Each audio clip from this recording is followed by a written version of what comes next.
Diasco Foot, le miroir du football de la diaspora congolaise.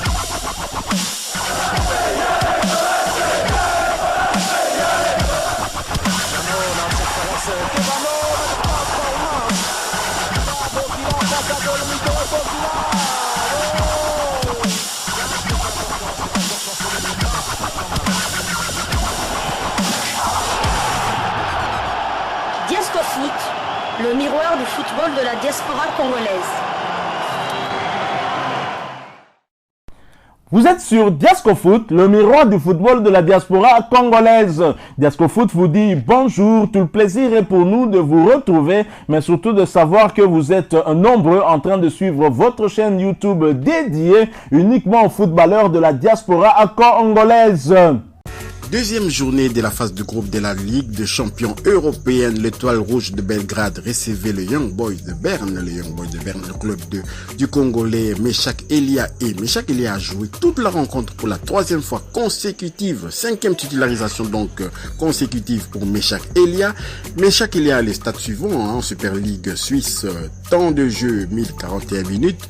2 buts marqués et 2 passes décisives sur 1346 minutes possibles, 13 matchs joués sur 14 matchs possibles. Le prochain match de Young Boys de Berne en Super League suisse comptera pour la 9e journée de cette compétition. Le Young Boys de Berne va affronter le Football Club de Bâle, le dimanche 8 octobre 2023, 15h30 heure de Kinshasa, 16h30 heure de Lubumbashi au stade des Suisses. Donc voilà tout ce qu'on pouvait vous dire concernant quand même Meshak Elia qui s'exprime bien quand même avec son club au niveau de la scène européenne.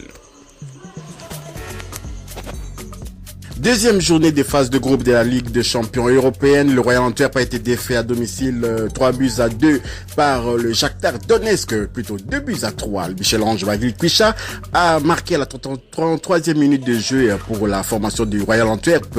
Michel-Ange Balikwisha a en effet joué toute la rencontre. À noter qu'il est toujours éligible pour jouer avec les Léopards de la RDC. Michel-Ange Balikwisha en Jupiler Pro League a le temps de jeu suivant 1206 minutes, 3 buts marqués et 2 passes décisives. Sur 1342 minutes possibles, 14 matchs joués sur 14 matchs possibles, il est titulaire donc indiscutable. Prochain match du Royal Antwerp en Jupiler Pro League concernera la 10e journée de cette compétition. Le Royal Antwerp va recevoir les KS Eupen le dimanche 8 octobre 2023, 15h de Kinshasa, 16h heure de Lubumbashi au Bossel, le stade du Royal Antwerp. Nous sommes toujours en Champions League de l'UEFA. Dortmund, le Borussia de Dortmund recevait le Milan AC de Pierre Kaloulou. Et Pierre Kaloulou pourtant est blessé. Il est blessé, il n'a pas pu participer à cette rencontre. À noter qu'il est toujours éligible pour jouer avec les Léopards de la RDC.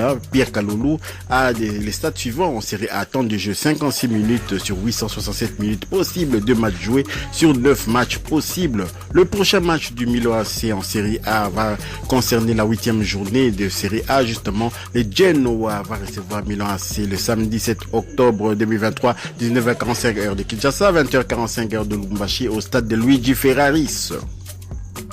Filons à présent en France pour la 9e journée des Ligue 2. L'AS Saint-Etienne a battu 2-0 l'Union Sportive du Littoral Dunkerquois.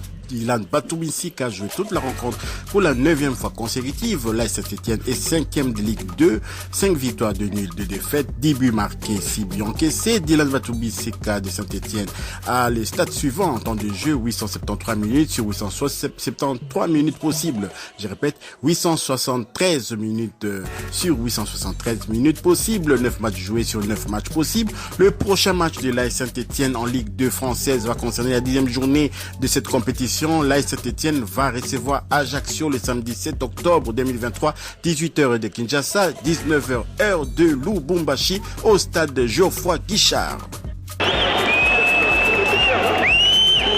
C'est génial, on avance seulement. Allez les Verts. Terminons ce numéro de Diasco Foot, le miroir du football et la diaspora congolaise, par un communiqué de presse de la FECOFA U21, la RDC en double confrontation contre la Tunisie à Tunis. La trêve internationale du mois d'octobre ne concerne pas seulement l'équipe A de la RDC, mais également la sélection de moins de 21 ans, L Europe. Les sélectionneurs du Boukassa rend public la liste de 23 joueurs pour affronter en double confrontation les Aigles de Carthage de la Tunisie à Tunis. Le match aller se joue le vendredi 13 et les dimanches ce concernera le dimanche 16 octobre, va concerner le match retour dans la capitale tunisienne toujours. Pour rappel, lors de la journée FIFA du mois de septembre dernier, les Léopards U21 de la RDC avaient battu en amical à Rotterdam, aux Pays-Bas, la réserve du club de D2 belge du SK Lomol par 4 buts à 1 et perdu devant la formation du Sparta Rotterdam 2 buts à 3. Voici la liste complète des joueurs retenus, enfin presque complète parce que cette liste demande encore à être complétée.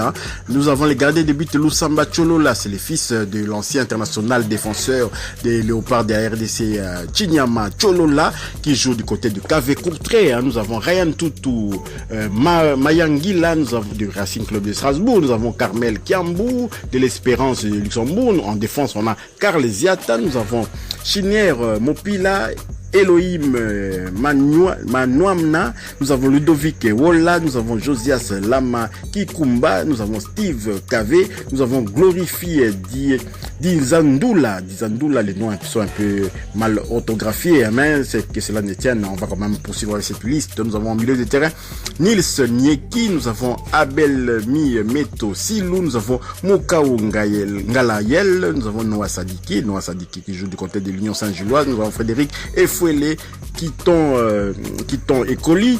Nous avons en attaque Prince Mombong, Noah Ndeke, nous avons Arthur Inaka, Samuel Bamba, Joël Baloumwene, Isaac Lufiku, Yohan Mboko. Voilà donc les 23 joueurs retenus par les sélectionneurs Guy Boukassa pour la double confrontation contre les Aigles de Carthage de la même catégorie d'âge, c'est-à-dire U21 du côté des Tunis.